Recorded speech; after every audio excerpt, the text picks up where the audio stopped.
Cette émission vous est présentée et commanditée par votre Caisse populaire de la Haute-Gaspésie qui vous offre un éventail complet de services adaptés à vos besoins. 418-763-2214. L'adoption de l'ordre du jour tel que présenté. Simon Pelletier. Simon Pelletier. Ce qui nous amène directement à l'adoption des procès-verbaux pour 3.1, adoption du procès-verbal de la séance ordinaire du 6 février 2023. Quelqu'un propose? Richard Bugeaud. Et 3.2, adoption du procès-verbal de la séance extraordinaire du 23 février 2023. Quelqu'un propose? Jacques Letourneau.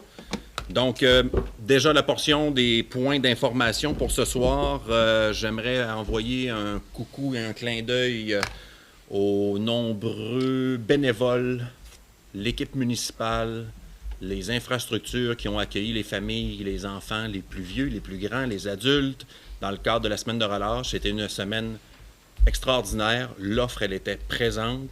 Donc, d'avoir animé notre ville et d'autres villages aussi qui ont su organiser des semaines de relâche, bien, ça fait retenir nos familles chez nous au lieu d'aller dépenser des dollars, notamment en ville. Donc, j'ai des nouveaux arrivants, moi, qui ont pris la peine de souligner le travail derrière ça. Cette année, notre guide de semaine de relâche, il y avait même un aide-mémoire pour faire comme ton petit calendrier, pour ne pas échapper des activités à laquelles tu tenais absolument à faire.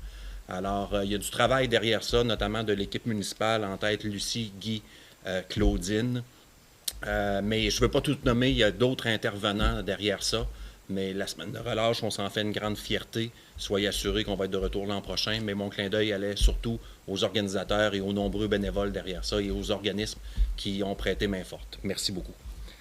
Alors voilà, 4.2, les coyotes. Depuis quelques semaines, on a un enjeu un peu avec l'augmentation de population de chevreuils. J'ai été sollicité par plusieurs au niveau de la route du parc, notamment parce que ça circule vite. Il y a des chevreuils qui se sont fait frapper, des risques de collision, accidents. Mais plus de chevreuils amènent aussi les coyotes à proximité des quartiers résidentiels. La semaine dernière, on a vu une carcasse de chevreuil. J'aimerais rectifier l'histoire. Le chevreuil n'a pas été égorgé par le coyote, mais il a été frappé par un automobile. C'est la ville qui est allée ramasser la carcasse suite à un appel de la Sûreté du Québec assez tôt le matin. Oui, le coyote a voulu aller à la carcasse et ainsi de suite, puis il y a eu des photos. Ceci dit, je pense qu'il faut quand même redoubler de vigilance, de prudence. On a souvent des animaux domestiques ou des jeunes enfants. C'est un animal sauvage. C'est pas renommé que le coyote attaque l'humain. Donc, il faut quand même aussi ne pas être alarmiste avec un geste isolé. J'ai quand même contacté les autorités du ministère de la Faune pour voir quel type d'action, de démarche qui peut y être entrepris pour essayer de remédier à la situation. La personne qui m'a répondu a mentionné qu'elle allait redescendre l'information auprès des agents de la faune qui vont faire des rondes un peu plus régulières. Et si jamais la problématique persiste ou qu'il y a d'autres gestes qui pourraient être plus importants, bien, on ira peut-être vers l'avant avec du piégeage ou autre. Mais faire du piégeage en milieu résidentiel, c'est pas non plus très recommandé. Donc, je voulais quand même informer la population qu'on avait quand même fait des démarches avec le ministère pour remédier à la situation. 4.3, il y a de beaux emplois, de beaux et de bons emplois ici à la ville de Saint-Anne-des-Monts actuellement. Donc, les gens intéressés, allez voir le site Internet de la ville de Saint-Anne-des-Monts. C'est simple à trouver, là, villesadm.net. Et puis, vous avez sur la page d'accueil les emplois qui sont offerts. Il y a notamment 2 postes cadres qui sont affichés jusqu'au 14 mars prochain. Donc, quelqu'un qui a l'information, qui écoute ce soir, bien, vous avez une connaissance, un ami ou vous-même, vous avez un intérêt, appelez-nous, venez postuler, ça va nous faire plaisir de voir, à regarder dans le processus d'entrevue. 4.4, le directeur général de la ville, Martin Richard et moi, avons rencontré notre député vendredi dernier. Quelques sujets abordés. Écoutez, on travaille fort pour faire une mise à niveau de la piscine municipale. Le dernier programme en lien avec les infrastructures municipales en sport et loisirs, c'était des subventions qui est tiers, fédérales, provinciales et municipales. Donc, nous, un tiers dans le programme d'aide financière, ça fait une large part de nos argents. On a déjà fait des démarches dans le passé pour obtenir une majoration du pourcentage d'aide financière, ce qui a déjà fonctionné, notamment avec l'aéroport, où on avait fait des démarches pour obtenir 90 au lieu de 66.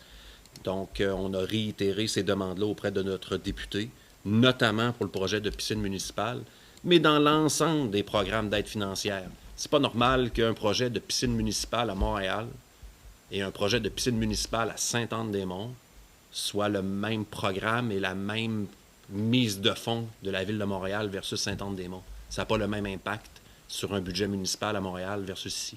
Donc, c'est un peu ça, notamment un sujet qu'on a élaboré avec le député qui comprend très bien.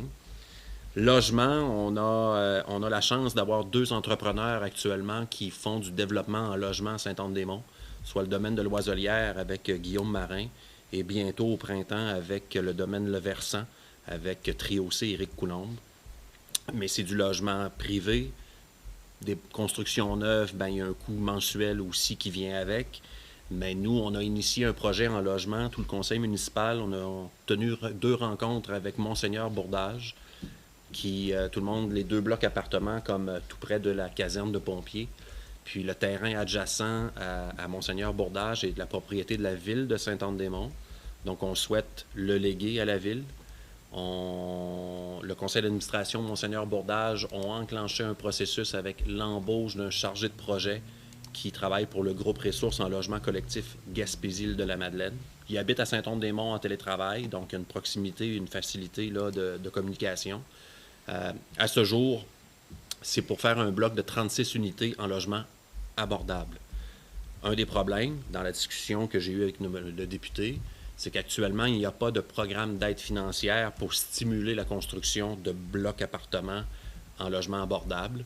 On attend la 2e phase du programme FAC, que nous appelons, PHAQ, Programme d'habitation abordable du Québec.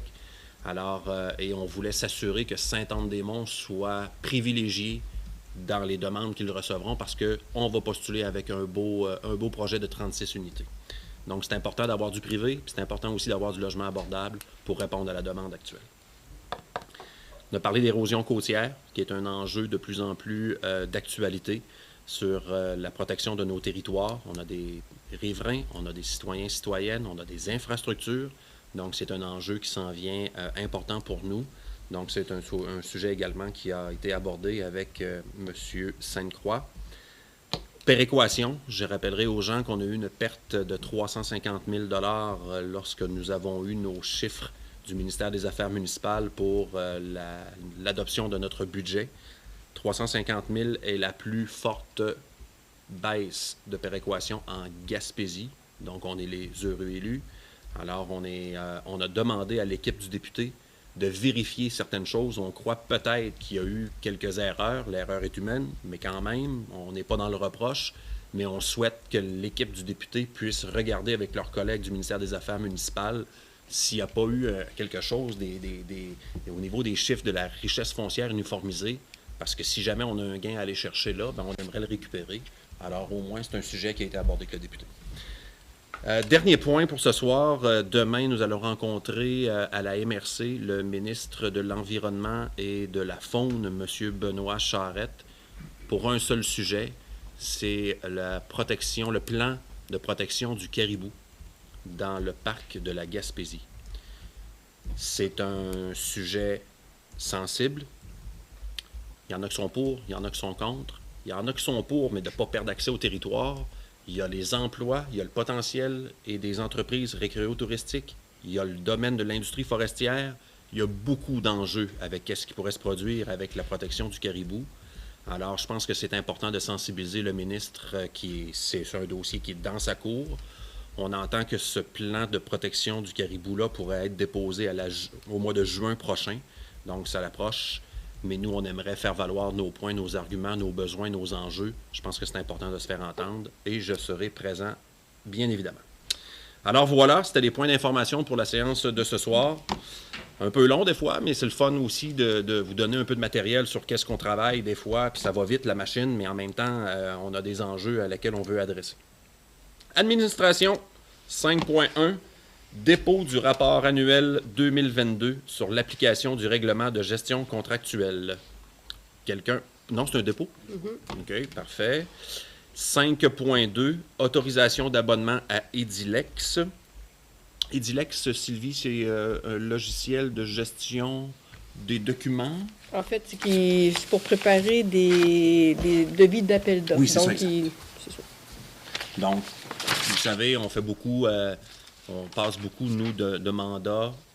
Quand ça dépasse 100 quelques mille dollars, on a l'obligation d'aller en appel d'offres. Donc, il y a une procédure, puis afin de ne pas échapper de détails, on se dote de cet outil-là qui va nous faciliter la tâche, puis qui va éviter aussi également certaines erreurs. Quelqu'un propose? Simon Lemieux. Simon Lemieux. 5.3, autorisation de signature du bail entre la Ville et le Centre de pédiatrie sociale de la Haute-Gaspésie pour l'année 2023-24. Depuis 1 an, si ce n'est pas 2, on héberge le centre de pédiatrie dans le kiosque d'information touristique. Donc, le kiosque d'information touristique, c'est beaucoup plus l'été qui est achalandé. Le centre de pédiatrie tourne un peu plus au ralenti. Je pense que c'est sain d'avoir un pied à terre également pour le centre de pédiatrie. S'y rendre service en consultation avec des jeunes du territoire. Puis chaque consultation qu'ils ont avec les enfants, le centre reçoit aussi comme une compensation financière venant du national. Donc, d'héberger le centre de pédiatrie sociale gratuitement. Je pense que c'est une bonne cause que la Ville s'associe et encourage. Quelqu'un propose la signature. Richard Bugeaud. 5.4. Rejet de la proposition de redécoupage des circonscriptions électorales fédérales dans l'Est du Québec. Donc, au fédéral, on propose, malgré les consultations qu'il y a eu dans certaines villes, donc Gaspé et Matane, là, on veut agrandir notre circonscription, ce qui fait que dans l'Est du Québec, on perdrait un député, au profit encore des grands centres. Puis depuis quelques années, puis dans la dernière année, on parle beaucoup de décentralisation des pouvoirs, donc ça va à contresens. On s'objecte ce soir à la proposition du redécoupage des circonscriptions. Ce soir, c'est pour résolution qu'on s'objecte et la résolution sera acheminée aux différents intervenants concernés. Il y a un mouvement en Gaspésie et au Bas-Saint-Laurent qui s'objecte. Tout le monde fait front commun. On souhaite avoir gain de cause. C'est de perdre une voix supplémentaire auprès des instances gouvernementales. Bien, on refuse ça. Quelqu'un propose? Jacques Letourneau. 5.5, bourse d'études aux finissants de l'école Gabriel Lecourtois. Depuis l'an dernier, nous avons bonifié d'une bourse.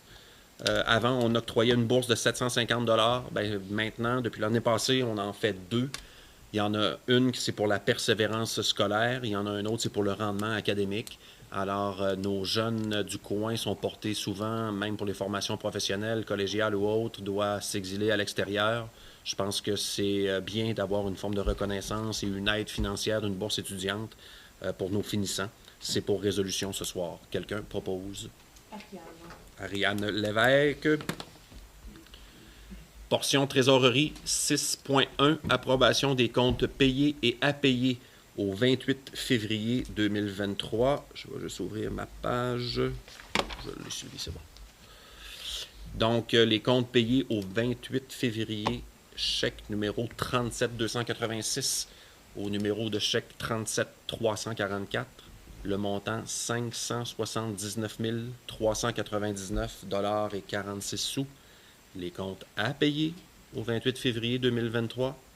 Chèque 37 345 au numéro de chèque 37 454. Le montant est de 213 875 $ et 82 sous pour un grand total de comptes payés et à payer au 28 février 2023. 793 275 $ et 28 sous. Quelqu'un propose? Ariane Lévesque. Ça fait longtemps que je n'ai pas mentionné quelque chose en lien avec les comptes payés. Tous les conseillers conseillères reçoivent l'ensemble du journal des déboursés, des chèques et à qui et combien et pourquoi que nous avons fait dans le mois. Et puis la trésorière, lors de la préséance, avant qu'on se présente ici ce soir, on a la pile des factures. Donc chaque conseiller conseillère a leurs questions pour savoir, hey, ça, pourquoi qu'on a fait ce chèque-là. Donc On a une forme de surveillance, mais il n'y a pas rien comme...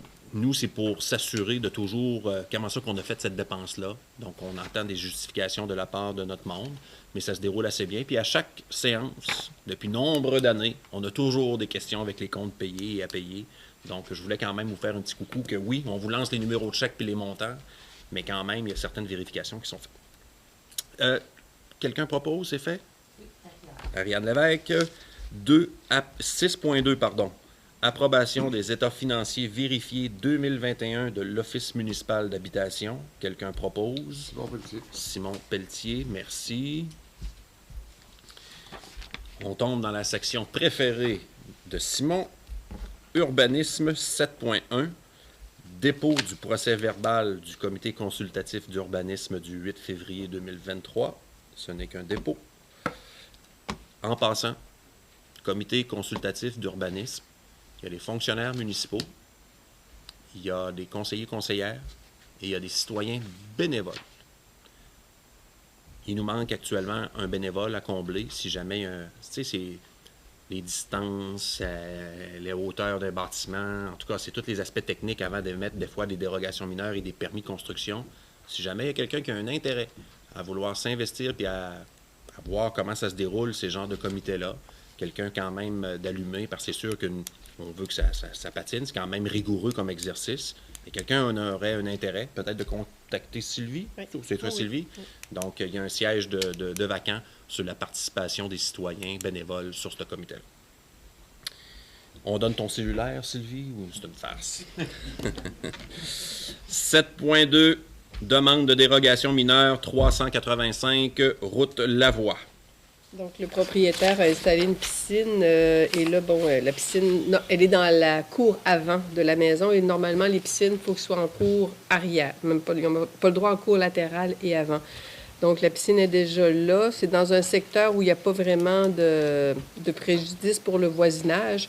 Donc, le comité consultatif a recommandé d'accepter la demande de modification de zonage pour permettre l'implantation d'une piscine en cour avant. Et il y a aussi un avis public là, qui est paru sur le site Internet de la Ville et dans le journal L'Avantage. Pour cette dérogation-là, mais aussi pour toutes les autres, je ne le répéterai pas à chaque fois. Donc, c'est soumis au conseil ce soir. Quelqu'un propose? Ariane Lévesque. 7.3, demande de dérogation mineure au 30 rue Sieur-Desmonts. Sylvie. Donc, la propriétaire a fait une demande pour rendre conforme. Ben, il y a une descente de sous-sol, une descente de cave qui a fait l'objet d'un permis en 1989, sauf que la descente de sous-sol n'est pas conforme, mais elle a eu un permis. La propriétaire a fait une construction pour fermer sa descente de sous-sol. Ce qui n'est pas permis. Donc, la demande visait la descente de sous-sol et la construction. Mais ce qui va être accepté ce soir, c'est simplement de mettre conforme la descente de sous-sol et non pas la construction qui a été érigée parce que ça ne respecte pas les marges latérales avec le terrain de la propriétaire. Quelqu'un propose? Simon Lemieux. Simon Lemieux. 7.4, demande de dérogation mineure 298, route Lavoie. Il s'agit ici d'un terrain qui est enclavé, c'est-à-dire qu'il n'a pas accès à une rue publique. Il n'y a pas un frontage là, de 25 mètres sur une rue publique. Il y a accès avec un chemin privé, mais avec une servitude de passage, sauf que pour que ce soit conforme à notre réglementation, il faut que la servitude de passage, pour pouvoir cadastrer un lot, il faut qu'il y ait une servitude de passage qui était existante avant 2004. Ce qui n'est pas le cas ici. Donc, le propriétaire du grand terrain veut subdiviser son terrain pour en vendre une partie. Il va accorder un droit de passage. Il y a une petite rue qui va être faite, mais pour être conforme à notre réglementation, il y a besoin d'une dérogation mineure parce que, je le répète, le terrain est enclavé. Quelqu'un propose? Ariane. Ariane Lévesque. Dernière dérogation en 7.5. Demande de dérogation mineure 183 11e rue Ouest. Donc, les propriétaires ont fait faire un certificat de localisation et se sont rendus compte qu'il y a une petite remise sur leur terrain qui est situé à 0,43 mètres de la ligne latérale, alors que notre règlement de zonage exige un minimum de 0,60 mètres. Là, c'est 60 cm dans le fond. Il est à 43 cm et il devrait être à 60 cm. Le bâtiment est là depuis plusieurs années. Il n'y a pas d'inconvénient là, pour le voisinage. Donc, le CCU recommande l'acceptation de la demande de dérogation mineure. Quelqu'un propose? Simon Pelletier. Règlement 8.1. Adoption du règlement 23-935, modifiant le plan d'urbanisme 04-626. Donc, ici, on parle du plan d'urbanisme. La même demande de modification va venir au point suivant. Le propriétaire du lot 4 326 481, c'est situé à côté de l'épicerie Thériault et Thibault. C'est une résidence privée. Est situé dans une zone d'affectation résidentielle, mais le propriétaire veut en faire une boutique de vente d'articles de chasse, de pêche et de plein air. Donc, il va falloir rattacher ce terrain-là dans une zone d'affectation mixte qui est celle de l'épicerie Thériault et Thibault. Donc, ça prenait une modification au plan d'urbanisme pour pouvoir faire la modification de zonage qui suit au point suivant. Quelqu'un propose? Myriam Bailey. Oups, c'était... Correct. 8.2. Moi, c'était Richard. C'est moi. OK. Richard Bugeaud. Oui. 8.2. Adoption du second projet de règlement 23-936. Amendement au règlement de zonage 04-620 afin d'encadrer l'hébergement touristique, d'agrandir la zone M12 à même la zone RB15 et de permettre de nouveaux usages dans les zones TC1 et IB1. Sylvie. Donc, ce règlement-là a 4 objets. Le premier, c'est de permettre et d'encadrer par un nouveau règlement sur les usages conditionnels, qu'on va voir qui va être adopté par après, l'usage de résidences de tourisme sur certaines parties du territoire de la municipalité et à certaines conditions. Le second but, c'est d'agrandir la zone M12, qui est la zone de l'épicerie Thériault et Thibault, afin d'aller chercher le lot 4 326 481 pour y autoriser l'usage, vente au détail d'équipements et d'accessoires de chasse et de pêche. L'adresse est le 90 rue Carignan. Le troisième but est de modifier la grille de spécification de la zone TC1. C'est la zone où est situé le centre Exploramer, afin de permettre les usages aquarium et musée et centre d'interprétation. On sait que Exploramer a un projet de combien de millions, monsieur le maire? 15 millions? 15 16 millions. Donc, c'est pour que les nouvelles installations soient conformes à notre réglementation. Et le quatrième but est de modifier aussi des usages dans les groupes industrie dans la zone IB1. C'est une zone industrielle, afin de permettre les usages industrie de la construction de structures et de composantes pour les éoliennes de groupe 1 et 2. On se prépare. S'il y a une entreprise de ce type-là qui vient s'installer, l'usage sera déjà permis. Donc, c'était les 3 objets du règlement. Quelqu'un propose? Myriam Bailey. 8.3. Adoption du second projet de règlement 23-937 régissant les usages conditionnels. Autre page. Oui. Donc, le Conseil avait manifesté... on a un règlement qui interdit, nous autres, à part les résidences principales, d'avoir des locations, des résidences touristiques, je vais dire des Airbnb, partout sur le territoire. On pouvait en avoir là où il y avait l'usage commercial qui était autorisé, et c'était permis, et c'est encore permis, dans les résidences principales, unifamiliales et bifamiliales. Donc, ce n'est pas permis là où il y a 3 logements ou dans les blocs appartements. Mais c'était permis uniquement, comme je l'ai dit tout à l'heure, dans les zones où le commerce était permis. Le Conseil souhaitait qu'on puisse permettre, dans certaines zones de l'arrière-pays, je vais dire ça comme ça, ou dans certaines zones du territoire, cet usage-là, mais s'assurer qu'il soit bien encadré. Donc, le règlement sur les usages conditionnels cible certaines zones du territoire où on va permettre l'usage de résidences de tourisme, Mais, encore une fois, il y aura des conditions qui devront être respectées par ceux qui vont le demander, qui vont vouloir avoir ce type d'hébergement-là. Donc, il y a quelqu'un qui veut avoir une résidence de tourisme, vient ici au service d'urbanisme et il y a une grille de questionnaire à compléter et c'est pas automatique. Donc, s'il ne répond pas aux critères du règlement sur les usages conditionnels, il ne pourra pas en avoir de résidence de tourisme. Mais si oui, bien, il pourra en avoir dans des zones où on ne peut pas en avoir actuellement. Et ça vient répondre à un besoin de l'industrie touristique sans enlever des logements locatifs sur le territoire, ce qui était la volonté du Conseil. Donc, l'avis de motion, quelqu'un... Non, c'est l'adoption du second projet, pardon. Ouais. Quelqu'un propose. Jacques Letourneau. 8.4, c'est palpitant.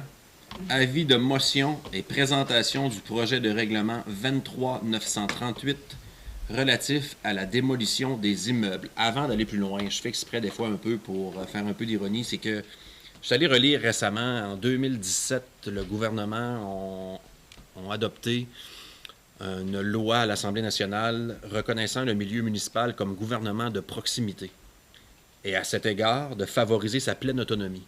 Mais c'est un autre exemple des nombreuses responsabilités que nous envoyons dans le milieu municipal avec aucun moyen, avec beaucoup de responsabilités, pas de moyens pour embaucher du monde de plus, mais des responsabilités et des responsabilités. Je vais laisser Sylvie aller avec l'explication de ce nouveau règlement-là, mais des fois, il ne faut pas penser que c'est nous qui inventons ça, là.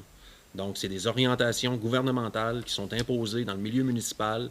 Nous, il y a eu plusieurs heures de travail faites par l'équipe du service d'urbanisme pour parvenir à faire ce qu'on vous présente ce soir, mais il ne faut pas penser que c'est nous qui avons créé ça et que ça nous tente de vous passer ça, là. Donc, voilà, Sylvie, je voulais faire mon petit dada. Bien, c'est ça. Donc, à compter du 1er avril 2023, toutes les municipalités du Québec devront avoir adopté un règlement de démolition. Ce règlement-là doit viser minimalement les immeubles patrimoniaux. C'est les immeubles qui sont cités, comme le Château La Montagne, la vieille prison, c'est quoi d'autre? C'est l'église. Et tous les bâtiments principaux et accessoires construits avant 1940. On pourrait ajouter aussi tous les immeubles de la ville, mais le Conseil a préféré s'en tenir à ce qui était obligatoire de faire. Ça veut dire que... je vais juste continuer là-dessus aussi. Donc, et il y a un inventaire patrimonial qui devrait être fait par la MRC d'ici le 1er avril 2026 sur tout le territoire de la MRC de la Haute-Gaspésie. Donc, le règlement qu'on adopte ce soir va s'adopter jusqu'à ce que la MRC ait déposé son inventaire patrimonial. Pour ne pas vous faire peur, les permis de démolition, on n'en donne pas si souvent que ça, mais la journée où on va en donner un, à partir de l'adoption de ce règlement-là, il y aura un parcours... Bien, si c'est un des bâtiments qui est visé, c'est-à-dire un bâtiment patrimonial ou un bâtiment construit avant 1940, et on en a plusieurs sur le territoire, bien, il y aura un processus très rigoureux et, je vous dirais, assez exigeant à faire par le demandeur. La Ville devra créer un comité de démolition qui devra être composé de 3 membres du Conseil. Donc, et le demandeur devra fournir, je veux dire, beaucoup d'informations à l'inspecteur qu'il va rencontrer pour faire sa demande de démolition. La demande va être soumise au comité de démolition. Il y a un avis public, puis il y a même une petite affiche qui va devoir être mise sur le terrain. Et puis, il y a des délais à respecter. Il y a une décision qui est prise de façon publique par le comité et ensuite c'est soumis au Conseil et ensuite à la MRC.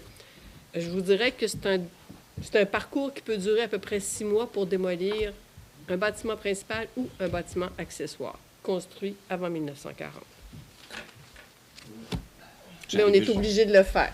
Et on a fait, la Ville, on a adopté le minimum parce que, bon, généralement, quand quelqu'un veut faire démolir un bâtiment, c'est parce que...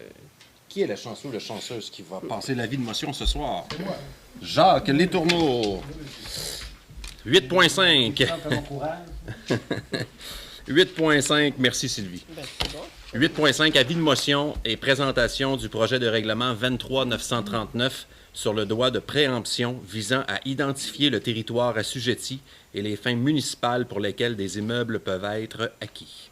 Sylvie. Bien, le droit de préemption, c'est un nouveau droit qui a été accordé par le gouvernement. Ça fait presque un an. C'est ça, il y a peu de municipalités qui s'en sont prévalus. La Ville de Montréal avait déjà ce pouvoir-là. C'est quoi le droit de préemption? C'est comme un droit de préférence que la Ville a sur des terrains qu'elle va déterminer. Donc, la Ville, si elle décide qu'il y a un terrain qui l'intéresse, mais elle veut pas, la personne n'y est pas à vendre, elle ne veut pas l'exproprier, mais elle est intéressée par ce terrain-là pour des raisons développement économique, ça peut être à des fins communautaires, à des fins de récréo-touristique, peu importe. La Ville peut enregistrer un avis d'intention d'acheter l'immeuble auprès du propriétaire et le propriétaire devra, si il désire vendre son terrain, il va devoir l'offrir en priorité à la Ville pour le même prix que l'offre de vente l'offre d'achat, qu'il aura reçue. À ce moment-là, la Ville décide si elle achète ou pas. Elle a 60 jours pour prendre une décision, savoir si elle achète ou pas l'immeuble. Si elle ne l'achète pas, bien, le propriétaire peut la vendre à qui il veut. Si la Ville décide de l'acheter, bien, le propriétaire est obligé de le céder à la Ville pour le montant qui avait été convenu avec un premier droit de regard. C'est un premier droit c'est une priorité, c'est ça. Ouais, mais il faut l'enregistrer en amont. Exactement, c'est ça. Donc, mais c'est une procédure pour l'enregistrement. Donc, quand la Ville va avoir ciblé, parce que là, actuellement, on est au projet de règlement, on va adopter le règlement et la Ville va déterminer quels sont les immeubles qui vont être visés par ce droit de préemption-là. Il va peut-être en avoir un, deux, ou il n'y en aura pas. C'est ça, c'est parce qu'il faut se dire que quand la Ville va vouloir acheter l'immeuble ou le terrain, bien, il va falloir qu'elle le paie aussi. Donc, il va falloir qu'elle ait les liquidités parce qu'on n'a pas le temps de faire de règlement d'emprunt. Donc, c'est pas une procédure qu'il faut prendre à la légère. Donc, quand les terrains et les immeubles qui auront été déterminés par la Ville, quand ça va être des terrains qui vont avoir un potentiel, un intérêt pour la Ville. Ah, oui, c'est ça. Ouais. Merci, Sylvie. Quelqu'un propose? Ariane Lévesque.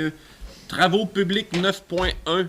Programme d'aide à la voirie locale. Volet redressement et accélération.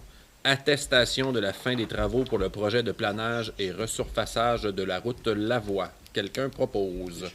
Richard Lemieux. Richard Bugeaud. À un moment donné, c'était Richard Lemieux. 9.2, programme d'aide à la voirie locale également, volet redressement et accélération, demande de prolongation du délai de réalisation des travaux pour le projet de planage et resurfaçage d'une portion de la route Bellevue. Quelqu'un propose? Simon Lemieux. Pelletier. Simon Pelletier, je suis désolé. Ne partez pas en peur là, en passant. Là, ici, là, on fait une demande de prolongation d'un délai pour réaliser des travaux.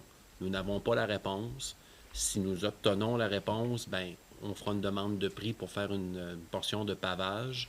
Je rappellerai que les programmes de PAVL, là, programme d'aide à la voirie locale, c'est des programmes d'aide de subvention, naturellement. Donc, les routes qui sont ciblées par ça, c'est pas nous qui les avons choisies. C'est même les portions de ces routes-là. T'sais, on a fait quelques années route du Ruisseau. On a fait 2 sections, je crois, dans la route Lavoie. Je me demande si on n'a pas fait un petit bout dans la 30e. Puis il y a la route Bellevue. C'est essentiellement les routes qui sont ciblées par ce programme-là. Donc là, ici, on fait une demande de prolongation du délai pour s'assurer de bien attacher notre dossier en espérant l'obtenir, mais on n'a pas la garantie à vous offrir pour le moment. Donc, c'est pour résolution ce soir. Ils nous ont demandé une résolution. La porte est ouverte. On souhaite la prendre. Quelqu'un propose? Simon Pelletier. 9.3, autorisation de paiement, la misère là. Autorisation de paiement à Marin Construction, domaine de Loiselière pour la phase 2A. Le montant, taxes incluses, est de 358 947 $ et 62 sous. On a toujours dit qu'on avait un partenariat avec le privé pour stimuler le développement résidentiel et de logement. Nous, il y a une forme d'équité. C'est toujours ça la norme actuellement. Et puis, cette facture-là, le montant, c'est pour payer les tuyaux d'égout, d'aqueduc et les pièces, là, les joints pour tout ça. Donc, c'est l'engagement qu'on avait déjà pris par résolution devant le public. Ce soir, c'est pour attestation, pour payer la somme due à M. Marin. Et je dois dire que l'équipe des travaux publics a fait des vérifications rigoureuses de toutes les factures. Il il y avait des corrections à faire de part et d'autre, ainsi de suite. Donc, c'est pas payé à la légère, les yeux fermés. Il y a un travail qui se fait d'analyse pour savoir si tout est là. C'est la somme que nous devons payer. Quelqu'un propose. Myriam Bellé, 9.4. Acceptation d'une soumission pour le remplacement d'une section de conduite d'aqueduc dans le secteur du parc industriel. Également, un programme d'aide financière qui s'appelait le FIMO, que nous avons obtenu, je pense, en 2020. Enfin, on a passé l'appel d'offres. La fin était vendredi dernier à l'ouverture des soumissions. Le plus bas soumissionnaire remportant, le plus bas soumissionnaire et notre firme d'ingénierie confirme que la soumission elle est conforme. C'est les entreprises d'Auteuil et Fils au montant de 469 203 $ et 79 sous, taxes incluses. Quelqu'un propose. Jacques Letourneau. Loisirs 10.1, autorisation de signature d'une entente avec Choc Événements. Quelqu'un propose. Simon Lemieux. Je vais juste ouvrir une porte. 10.1. L'autorisation de signature d'une entente avec Choc Événements, c'est que Choc Événements va organiser un événement,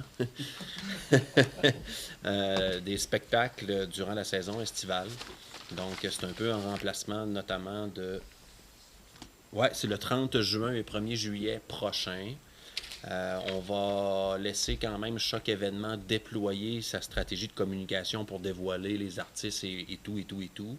Mais nous, on a octroyé les mêmes sommes qu'on donnait notamment au CADEC pour l'organisation de la fête du bois flotté. Le CADEC a lancé la serviette dans l'organisation de ça. Il n'est pas dit qu'il n'y aura pas d'autres choses en lien que le bois flotté, mais au niveau spectacle de musique, on sait que c'est une portion qui était utilisée aussi beaucoup par nos citoyens. Donc, on passe un partenariat ce soir par résolution avec Choc Événements, 30 juin et 1er juillet. Ça, vous pouvez le planifier à vos agendas, mais la programmation devrait sortir sous peu. Quelqu'un propose? Oui, Simon Lemieux. 10.2, projet de route bleue, participation à l'étude de faisabilité. Je n'ai pas le document devant moi. Sylvie, c'est 700 $? 600. 600. Projet de route bleue, c'est l'organisme Canot-Kayak Québec qui souhaite organiser une forme de circuit qui sera publicisé, des cartes, ainsi de suite.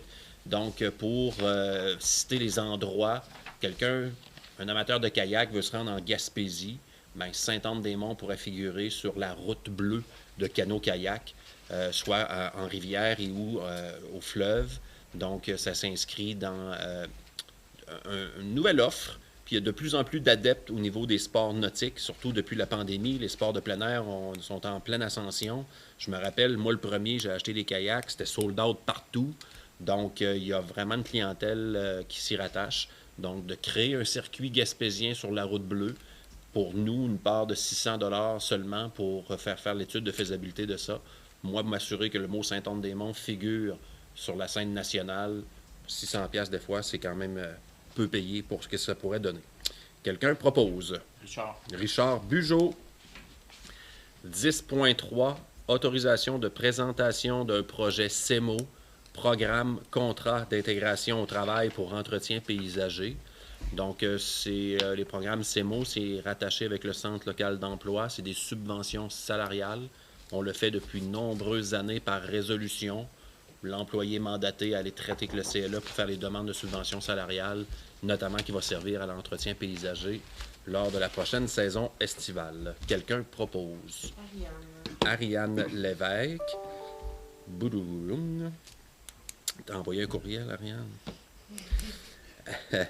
Et 10.4, qui est dans la même foulée, autorisation de présenter une demande d'aide financière, cette fois-ci au programme de subvention salariale du Centre local d'emploi pour préposer au terrain extérieur.